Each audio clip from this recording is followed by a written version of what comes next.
परम तारक देवाधिदेव अरिहंत परमात्मा श्री सिमंदर स्वामी भगवान के श्री चरणों में अनंत अनंत आस्था के साथ अनंत अनंत वंदन, अनंत नमन।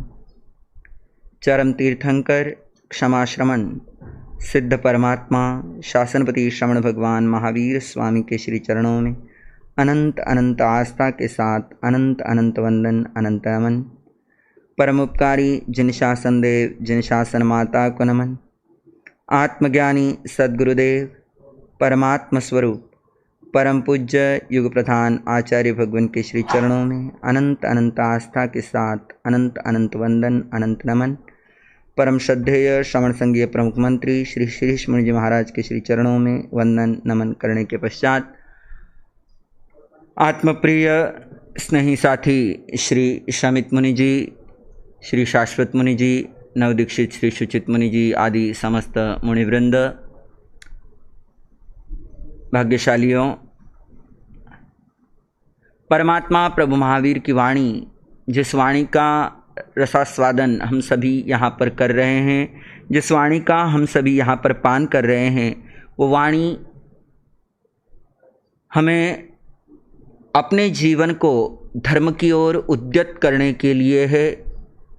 जीवन में वाणी सुनने के बाद कुछ त्याग आना चाहिए, कुछ वैराग्य आना चाहिए और कुछ कदम हमारे वितरागता की ओर बढ़ने चाहिए।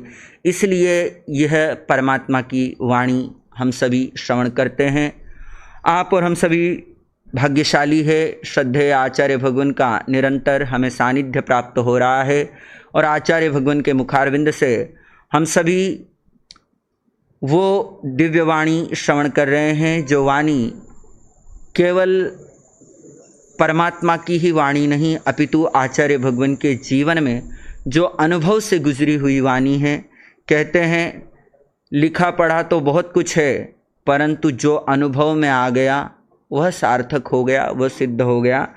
आचार्य भगवान अक्सर अपने प्रवचन में एक बात फरमाया करते हैं कि एक गृहिणी है, एक महिला है, और वह घर में रसोई घर में कदम रखती है, उससे पूर्व रेसिपी की बुक लेके आती है और उसके अंदर बहुत सारी रेसिपियाँ लिखी हुई है। वो सारी रेसिपियाँ पढ़ लेती है और पढ़ करके जो है रसोई घर में कदम रखती है। वहाँ जाने के बाद उसे अनुभव कुछ नहीं है, तो क्या उसकी वह रसोई बिल्कुल अप टू डेट बढ़िया बन पाएगी? नहीं, जब तक उसको उसका अनुभव नहीं आएगा। भगवान अक्सर कहते हैं कि माताएं बहनें पहले भारत का नक्शा ही बनाती है, बाद में ही रोटी गोल बनती है। ऐसे ही पुरुष वर्ग को ले ले तो जब तक उनके जीवन में अनुभव नहीं आता है तब तक वो व्यापार के उस स्तर तक नहीं पहुंच पाते हैं। तो ये अनुभव युक्त वाणी हमें वैराग्य की ओर आगे बढ़ाए। इन्हीं भावों के साथ आज की अपनी बात मैं कहानी के माध्यम से प्रारंभ करूंगा। बहुत छोटी सी कहानी है, परंतु कहानी बहुत बड़ा संदेश देती है। कहानी क्या है? एक छोटा सा बालक है, उम्र होगी कोई 3-4 साल की, घर के बाहर खेल रहा है और खेलते खेलते अचानक गली मोहल्ले में, गांव का ज़माना था वो ज़माना, आपने भी गांव देखे हैं कैसे एक एक गली में 10-10, 15-15 घर हुआ करते थे। गली में खेल रहा था और खेलते खेलते अचानक किसी एक पड़ोसी के घर रोने की आवाज़ सुनाई दी। एक व्यक्ति रो रहा है, दूसरी रोने की आवाज़ सुनाई दी, तीसरी रोने की आवाज़ सुनाई दी। इस तरह रोने की आवाज़ें बढ़ने लग गई। वो डर गया और डर करके भाग करके अपने घर आ गया। अपने घर आया है और अपनी माँ से पूछ रहा है, माँ ये क्या हो रहा है? क्यों रो रहे हैं ये सब? क्या हो रहा है? ऐसी आवाज़ें क्यों आ रही है? तो माँ कहती है, बेटा हमारे पड़ोसी जो थे उनका छोटा सा बेटा था, उसकी सांसें पूर्ण हो गई है, उसका आयुष्य कर्म पूर्ण हो गया है, वो परलोक सिधार गया है, उसकी मृत्यु हो गई है और इसलिए उसके परिवार वाले सब रो रहे हैं। बस इतनी सी बात सुनी और माँ ने दूसरी बात साथ के साथ कह दी। आपको भी अपने बचपन में माँ ने कभी कहा होगा, बेटा अब घर के बाहर खेलने नहीं जाना, अभी घर में ही रहो। तो ऐसा ही उसे भी कह दिया गया। वो घर में ही है, परंतु चिंतन चल रहा है। सांसें पूरी हो जाती है तो सब लोग क्या करते हैं, रोते हैं, धोते हैं। इस तरह उसके अंदर में एक चिंतन चल रहा है। इतने में ही थोड़ी सी देर में कुछ मंगल गीत सुनाए जा रहे हैं, कुछ मंगल गीत गाए जा रहे हैं, थाली बजने की आवाज़ आ रही है, बड़ी शुभ शुभ मंगल मंगल ध्वनियाँ जो है वो उसको सुनाई दे रही है। अब उसका मन कर रहा है कि वो जहाँ बज रहा है वो जा कर के देखूं, पर माँ ने क्या कहा है, बेटा घर के बाहर नहीं जाना। तो वो क्या करता है, धीरे से अपने घर की छत के ऊपर जाता है। अंदर से जीना है, अंदर से सीढ़ियाँ है, स्टेयर्स है, अंदर से ही अपने घर के ऊपर छत पे जाता है और छत पे देखता है तो बिल्कुल पड़ोस में ही कुछ बहनें आपस में मंगल गीत गा रही है। एक घर की बूढ़ी दादी जो है वो थाली बजा रही है, आपस में लोग बधाइयाँ दे रहे हैं। वापस नीचे आता है और अपनी माँ से पूछता है, माँ ये क्या है? तो माँ कहती है, बेटा ये जो अपने पड़ोसी है इनके घर में एक नन्हा मेहमान आया है, एक नए जीव का अवतरण हुआ है। वह जो बालक है दोनों परिस्थितियों को देखता है। पहली परिस्थिति है कि एक की सांसें पूर्ण हो गई है, वहाँ पर क्या हो रहा है, रुदन हो रहा है, रो रहे हैं, सब विलाप कर रहे हैं। दूसरी परिस्थिति है कि किसी बालक का घर में आगमन हुआ है, जन्म हुआ है, बच्चा नया जीव जो है वो गर्भ से बाहर निकला है और वहाँ पर सब खुशियाँ मनाई जा रही है। जब यह बात वह देखता है तो उसके मन में चिंतन की दशा बदलने लग जाती है। उसका चिंतन कुछ अलग तरह का चल पड़ता है और वो सोचता है कैसा जीवन है, बस कोई गर्भ से बाहर आ गया है तो उसका जन्म हो गया है, और किसी की सांसें पूर्ण हो गई है तो उसकी मृत्यु हो गई है। क्या जीवन इतना सा ही है? बस कहते हैं ये एक घटना उस बच्चे के अंतर में वैराग्य का कारण बनी। पता है वो कौन था बच्चा? था बच्चा पुत्र, जिसकी कहानी आपने कई बार सुनी होगी। कितनी छोटी सी बात है, जन्म का एक दृष्टांत, मृत्यु का एक दृष्टांत उसके आंखों के सामने आया है। छोटा सा बच्चा है और भीतर में वैराग्य आ गया है, भीतर में वैराग्य जाग गया है कि क्या जीवन इतना ही है? अगर जीवन इतना ही है तो मुझे इतने से जीवन का लाभ कमाना चाहिए। किसी कवि ने बहुत सुंदर पंक्तियाँ कही है, जीवन एक वृक्ष है फानी, जीवन एक वृक्ष है फानी, पत्ते बचपन शाख जवानी, फिर है पतझड़ खुश्क बुढ़ापा, इसके बाद है ख़त्म कहानी। जीवन एक वृक्ष है फानी। जीवन को एक वृक्ष की उपमा दी है। हमारा जो ये मनुष्य का जीवन है इसे एक वृक्ष की उपमा दी है। जीवन कैसा है? एक वृक्ष के जैसा है। पत्ते हैं, बचपन है, शाख यानी उसकी जो शाखाएं हैं वो जवानी है, और पतझड़ बुढ़ापा है। जीवन की तीन ही अवस्था है, बचपन, जवानी, बुढ़ापा, तीनों ही उसमें है। पत्ते बचपन है, शाख जवानी है, पतझड़ बुढ़ापा है, और पतझड़ के बाद ख़त्म कहानी। बस इतना सा ही हमारा जीवन है। आप देखो तो सांस का आना है जन्म, और सांस का चले जाना है मृत्यु। अब इसके बीच में का जो समय है उस समय को हमको सार्थक करना है। आपको पता है कि आप यहाँ पर सब जन वृक्ष देखते हो, कितने सारे वृक्ष बाहर लगे हैं। आपको पता है कौन सा पत्ता वृक्ष के ऊपर से कब नीचे गिरेगा? नहीं पता, कभी भी गिर सकता है। उसका वहाँ का समय पूर्ण हुआ और वो नीचे गिर जाएगा। ऐसे ही हमें यह नहीं पता कि हमारा जीवन कितना है, तो इसलिए हमको क्या करना चाहिए? हर समय का सदुपयोग करना चाहिए।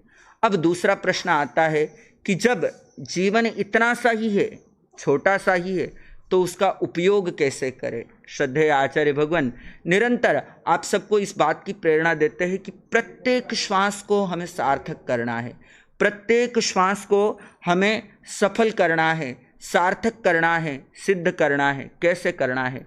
प्रत्येक श्वास में हमारी धर्म आराधना हो, उसके लिए आचार्य भगवान ने आपको एक साधना दी है, भेद ज्ञान की साधना। वो साधना ऐसी है, प्रत्येक श्वास में आप कर सकते हो। उसके लिए कोई बंधन नहीं है कि आपको मुखवस्त्रिका लगाकर बैठना है या एक स्थान पर बैठकर ही की जाती है। चलते फिरते हर क्रिया को करते हुए आप अगर भेद ज्ञान में रहते हैं तो भगवान कहते हैं कि वो क्रिया करते हुए भी जीव जो है वह कर्म का बंधन नहीं करता। वो क्रिया अगर वह भेद ज्ञान युक्त होकर करता है, जीव भिन्न है, देह भिन्न है, इन भावों के साथ करता है, इन भावों में रहकर करता है, तो निश्चित रूप से वह क्रिया करता हुआ भी कर्म निर्जरा करता है। कितनी बड़ी बात है, कितनी सरल बात है और कितनी कठिन बात है। दोनों बातें। जिसको भेद ज्ञान समझ आ गया उसके लिए अति सरल है, और जिसको समझ नहीं आया वो फिर कोल्हू के बैल की तरह चक्कर काटता रहता है, काटता रहता है, काटता रहता है, पर उस स्थान तक पहुंच नहीं पाता। तो यह जो मानव का जीवन है ये क्षणभंगुर जीवन है, छोटा सा जीवन है, और इस छोटे से जीवन के लिए परमात्मा ने उपमा दी है। कैसा है ये? दुम पत्तये पंडु ये जहाँ निबड़ई राई गणाण चयम मनुयान जीवियम समयम गोयम आपमाये। परमात्मा श्री उत्तराध्ययन सूत्र के द्रुमपत्रक अध्ययन में फरमा रहे हैं कि यह मानव का जीवन पीले पत्ते की भांति है। जैसे वृक्ष के ऊपर पीला पत्ता कितने समय तक रहेगा यह कोई नहीं बता सकता, ऐसा ही मानव का जीवन है, कभी भी सांसें पूर्ण हो सकती है। आपने देखा होगा छोटे बच्चे, उनका आयुष कर्म पूर्ण हो गया तो भव परिवर्तन हो जाता है। कोई जवानी में चले जा रहे हैं, कोई वृद्धावस्था में जा रहे हैं, कोई आयु पूर्ण अपनी भोग करके जा रहे हैं, पर जो जब भी जा रहा है वो अपना आयुष कर्म पूर्ण करके जा रहा है। ऐसा तो कोई फिक्स है नहीं कि 100 साल सब जीने वाले हैं, ऐसा बिल्कुल फिक्स नहीं है। हम अपना जितना आयुष कर्म बांध करके लाए हैं उतना आयुष कर्म हमको भोगना है, परंतु उस आयुष कर्म के अंतर्गत परमात्मा क्या फरमा रहे हैं? समयम गोयम मापमाये। परमात्मा ने अध्ययन में गौतम को प्रमुख रखते हुए सबको यह प्रेरणा आचार्य भगवान पधार रहे हैं। जय हो विजय हो।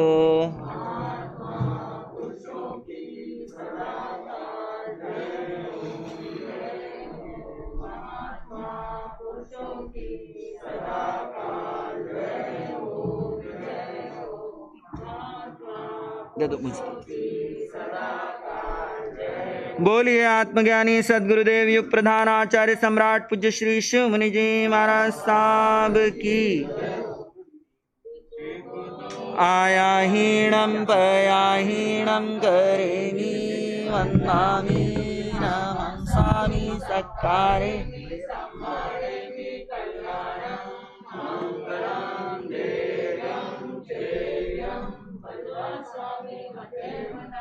तेखुतो आयाहीणं पयाहीणं करेमि वन्दामि नमस्कामि सत्कारेमि सम्मानेमि कल्याण मंगलम देवयं चे पजुवासामि मथेन वन्दामि तेखुतो आयाहीणं पया करेमि वन्दामि नमस्कामि सत्कारेमि सम्मानेमि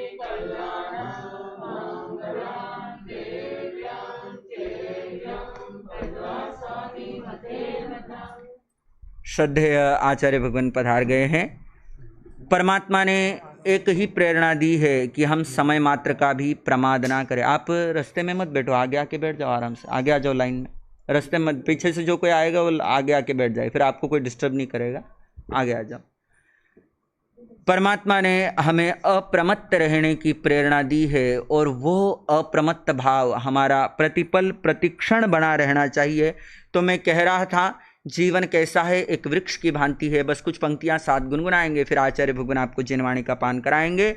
आयु जड़ को काट रहे नित, दिन रात के दो कुल्हाड़े, दिन रात के दो कुल्हाड़े, तेरे देखते काल कठोर ने, कितने बाग उजाड़े, कितने बाग उजाड़े, फिर भी मुझको है हैरानी, मन करता है क्यों मनमानी, तेरे काम तो है चोरों के, सुनता है संतों की वाणी, जीवन एक वृक्ष है फानी, जीवन एक वृक्ष है फानी, पत्ते बचपन शाख जवानी, फिर है पतझड़ खुश्क बुढ़ापा, इसके बाद है खत्म कहानी, जीवन एक वृक्ष है फानी। यह मानव का जीवन जिसे परमात्मा ने पीले पत्ते की उपमा दी है कि जो पीला पत्ता वृक्ष के ऊपर जब पीलेपन को धारण कर लेता है तो निश्चित है कि उसका गिरना तय है, उसका उस वृक्ष से अलग होना तय है। तो उसके पूर्व ऐसा ही हमारा ये मनुष्य जीवन है। एक समय आएगा जब इस भव की सांसें पूर्ण हो जाएगी, भव परिवर्तन हो जाएगा। तो भव परिवर्तन होने से पूर्व में हम कुछ ऐसी कमाई कर ले, हम कुछ ऐसा अपने साथ में एक धन कमा ले, आत्म धन कमा ले कि जिसके द्वारा हमारा परभव जो है वो सुंदर बने, अच्छा बने। और उसके लिए एक ही उपाय है, और वो उपाय है कि हम अपने जीवन को त्याग से भरे, अपने भीतर में ऐसा वैराग्य का भाव लाए। आचार्य भगवान आपको प्रतिदिन केवल मात्र एक ही प्रेरणा दे रहे हैं कि हम अपनी प्रत्येक श्वास का उपयोग भेद ज्ञान में करें। निश्चित रूप से ऐसा अगर हमारे जीवन में होगा, देखो उस गाथा के अंतर्गत आया कि समयम गोयम मापमाए, वो चार ज्ञान के धर्ता परमात्मा प्रभु महावीर के प्रथम शिष्य कितने विवेकवान होंगे, उनके लिए ही नहीं कहा, उनको आगे रख करके हम सब के लिए ये परमात्मा की प्रेरणा है कि हम बिल्कुल भी प्रमाद ना करें। यह वर्षावास का समय हमारे जीवन में हम धर्म को लेकर के आए, साधना को लेकर के आए, और आने वाली प्रत्येक श्वास का हम सदुपयोग करें। श्वास सार्थक है तो जीवन सार्थक है, श्वास सार्थक नहीं तो यह जीवन सार्थक है ऐसा कहा नहीं जा सकता। हम इस मनुष्य जीवन का सदुपयोग आत्म साधना आराधना में करेंगे। इन्हीं भावों के साथ आइए सुनेंगे श्रद्धा और भक्ति के साथ श्रद्धेय आचार्य भगवान के मुखारविंद से जिनवाणी मंगलवाणी आचार्य भगवंत।